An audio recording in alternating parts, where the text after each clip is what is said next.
In the late 1800s, the Russian Empire had a policy of ruling Central Asia through corrupt kings and puppet states, and avoided ruling the Muslims of Central Asia directly. The Russian Empire avoided direct rule as they were afraid of the rebellious nature of the Turkic tribes of Central Asia and their hostility towards non-Muslim rulers. However, eventually the Russian policy of ruling Turkestan through puppet rulers began to fail.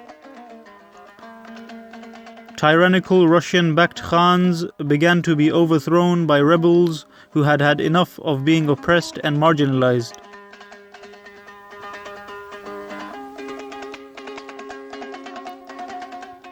Russian-backed rulers would hoard wealth, impose heavy taxes on the people, and pay large tributes to the Russian Empire, while the people of Central Asia starved to death.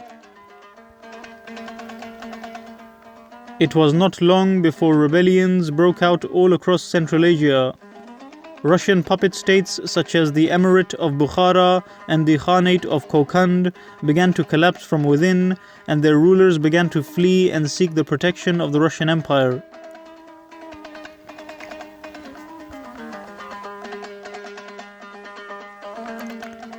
In 1873, a local Islamic preacher named Mulla Ishak Hassan led a popular uprising against Khudayor Khan, who was the Russian-backed ruler of the Khanate of Kokand.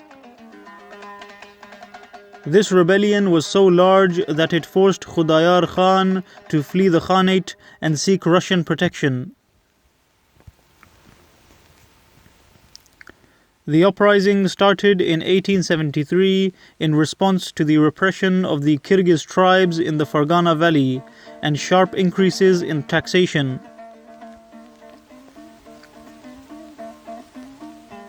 Mulla Ishak Hassan called on the people to revolt and managed to gain the support of many Kyrgyz and Uzbek tribal leaders. The rebels successfully fought against Khudayor Khan's forces and seized several important towns. Within 1 year, Khudayor Khan was defeated and escaped to Tashkent, seeking the protection of the Russian Empire in 1875.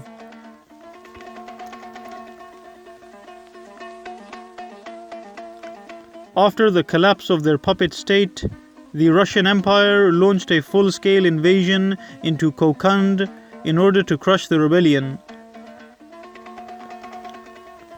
The well-trained and advanced Russian army was able to crush the rebellion within a few months. However, Mulla Ishaq Hassan managed to escape and took refuge in the mountains, where he continued his rebellion.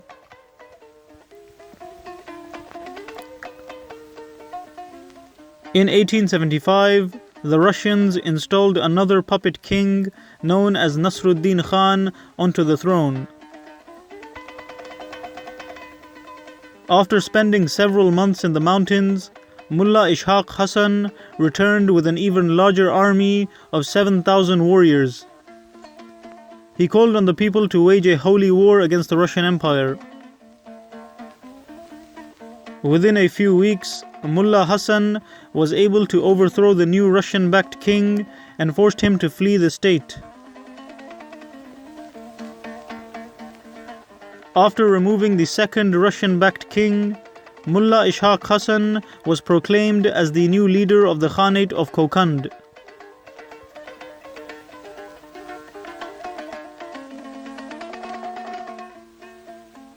Now the Russians had realized that Mulla Hassan and his army would not accept any puppet king that was installed onto the throne. Therefore, Tsar Alexander II attempted to officially abolish the Kokand Khanate and launched a second invasion that aimed to establish direct rule over the region.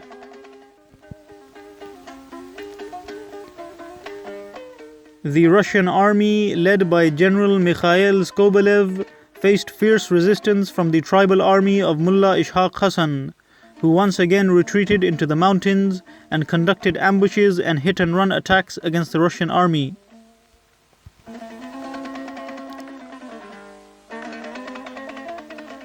Mulla Ishak Hassan waged a guerrilla war against the Russians for more than a year, until he was finally captured and executed on February 1876.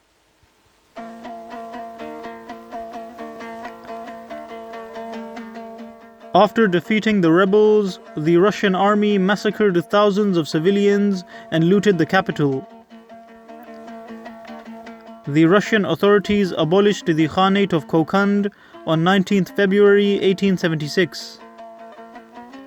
Therefore, the region that is now known as Eastern Uzbekistan, modern Kyrgyzstan, Eastern Tajikistan, and Southern Kazakhstan became part of the Russian Empire.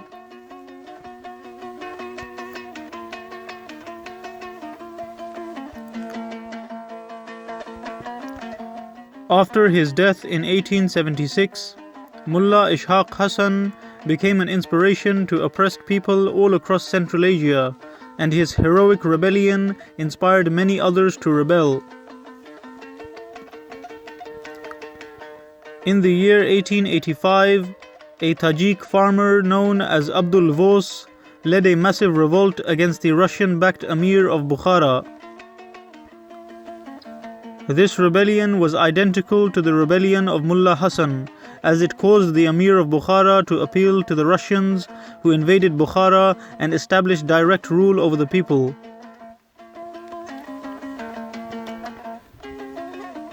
By the year 1895, the Russian Empire had established direct rule over most of Central Asia. However, direct Russian rule over Central Asia proved to be even more difficult as rebellions continued to erupt due to religious discrimination against the Central Asian Muslims. In 1898, the Kyrgyz rebel known as Dukchi Ishan revolted against the Russian Empire with the aim of re-establishing the Kokand Khanate.